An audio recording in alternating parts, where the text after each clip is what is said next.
આજે શૈલેષભાઈને ખેડૂતના દીકરા તરીકે વિનંતી કરું છું કે તમે આ અમારું સૂચન જોઈ તમે તપાસ કરાવો અને કે હું ખોટો હોય તો હું જાહેર મીડિયાના માધ્યમથી માફી પણ માંગીશ, પણ તમે આ ડિબેટની ક્લિપ રહી સરકારને પહોંચાડો, તમને પોઝિટિવ છે અને ખેડૂતને લાભ થશે.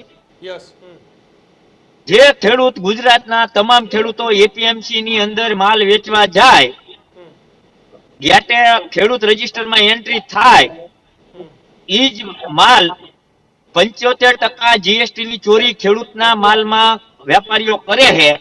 ઈ બંધ કરાવવા માટે દરેક એપીએમસી અને વેપારી ઉપર તમે એક એક માણસ મૂકો અને શૈલેષભાઈ કે તમને 2000 કરોડ ની આવક જીએસટી થાય છે, અમે હકથી માગી શકશું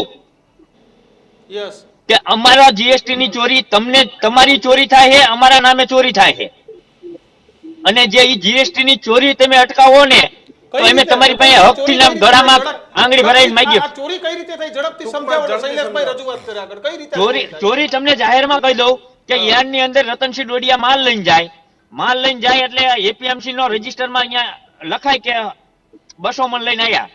પછી એની જે હરાજી થાય, હરાજી થયા પછી 70% માલ ખેડૂતના હાથ બહાર લઈ અને અહીંયાથી ગાડીના કોથળા સિલાઈ કરી અને મારા તમારા જેવાના મિલે પહોંચે ત્યાં સુધી ખેડૂતના હાથ બહાર હારે હોય, અને ખેડૂતના હાથ બહાર હારે હોય ને એટલે તમને કોઈ જીએસટી નો કર્મચારી રોકે એટલે એમ કે આ ખેડૂત ખરીદી નથી, આ ખેડૂતનો માલ છે. હવે જીએસટી વાળા નથી કરતો છે નહીં, ખેડૂત ખરીદી ઉપર જીએસટી નથી અને એપીએમસી માં ખરીદો તો જીએસટી છે.